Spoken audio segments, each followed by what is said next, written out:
which is a really fascinating part of the community as well, which is has many different social agencies within that. It's a former high school, I believe. So we feel like we're right in the mix of a lot of things that are going on. Yeah.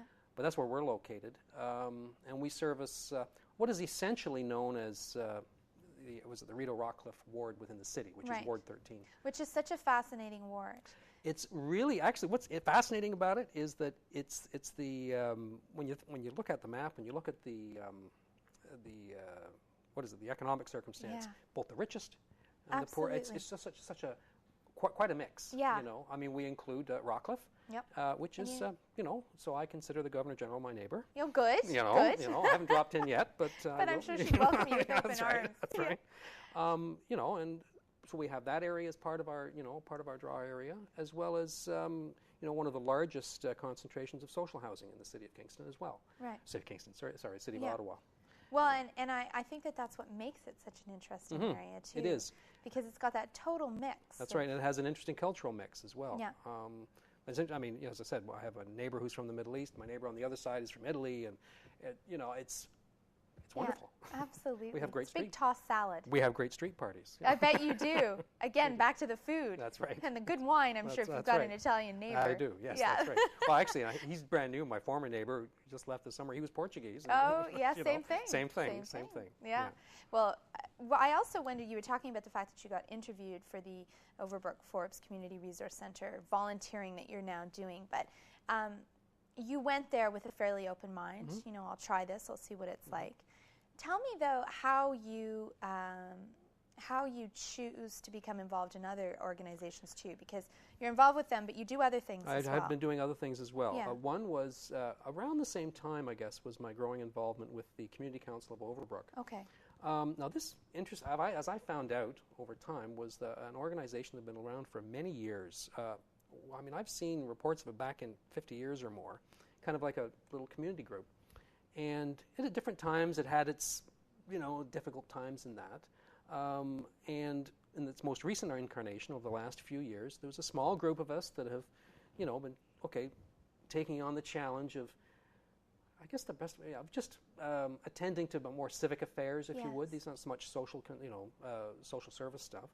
I attribute it, or I make it similar to, it's like doing the dishes. The dishes are never really done. When you're involved in your community, there's always going to be dishes. There's always going to be work to be done, just as there's always going to be dishes to be done. Right. So I think that if people go into be involved in a community organization with the thought that, well, I'll do this and it'll be all done and that's it. No, this is part of being alive. Yeah. Like being a citizen is being involved in your community, partaking in whatever way you find you can. So anyway, that's the Community Council of Overbrook, and we thought maybe we might have to suspend operation a bit, because we didn't have a lot of participation until a year ago, September, when we had the big flood, with the big rainstorm and everything. Sure. Boy, there's nothing like waking people up and getting them out to a meeting than people getting them active. Getting them active when people have to have a flood. Well, we now have a full slate on our board of directors. Isn't that neat? I know, and next week we have our... I hope you don't have to keep having floods. No, I hope not to. You've got them involved and caught now. What it did was, we from having a minimal group, we had a full group of people come forward, putting their names forward to be on the board. We've done a lot of work now. We have our AGM next week in the community next Tuesday night at the Overbrook Community Center, and I trust that people will see that there's real value in being involved and participating once again. And it may be, we have some people who they just come to the occasional meeting. We have other people that are great at writing the newsletters or whatever. But I trust that everyone sees that there's real, it feeds them as much as it feeds their community. How do you get the message through to people, though, who may say, I'm so busy, I've got a career, I've got children, or I've got just so many responsibilities, I don't think I have time to volunteer. What do you say to them? Because people often think that volunteering takes a lot of time. What I endeavor to do, and I realize that I'm very fortunate in terms of, the gift I have of time, and how much time I can offer. But I really want people to think that you don't have to, as you say, it may just be a question of coming to the occasional meeting or writing the occasional letter or just keeping involved. For example, I'll send out a regular email list I have of folks in the community who have been involved with the Community Council, and I'll say, periodically I'll send them out a little notice, even if it's just so that nobody has yet said, when I ask at the bottom, if you don't want to receive this, let me know and I'll take you off the list. Right. No one's You're one of those helpful people who actually includes that at the bottom. I put it on the bottom. Okay. If you don't want this info, let me know. Well, nobody has yet said, don't tell me. Good. Well, as far as I'm concerned, if they're simply seeing the information and taking it in, they're involved. Hopefully I'm perking their interest, and they may not.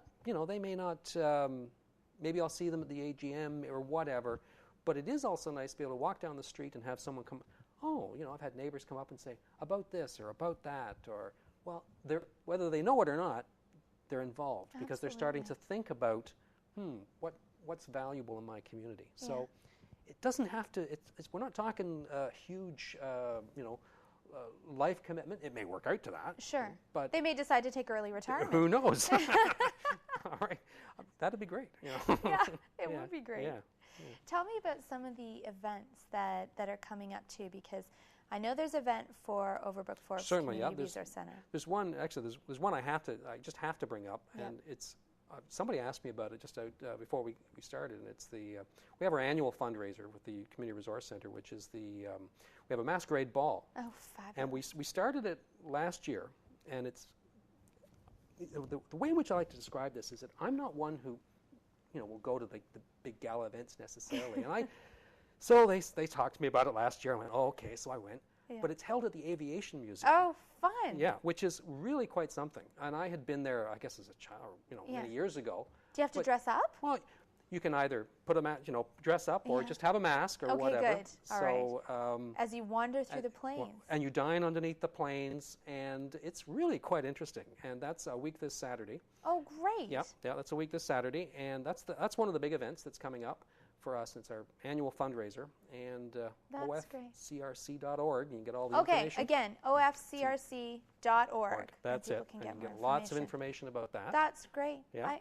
I really appreciate, Leonard, that you would take the time to be on this show today. You are an inspiration. Well, thank you. It's really fun, and I hope that out there are some viewers who've decided, you know what, either I'm going to take early retirement, or this sounds like a great idea, I'm going to spend some more time in my community. Okay. Thank you, and good luck with the Masquerade Ball. Thanks very much. Okay.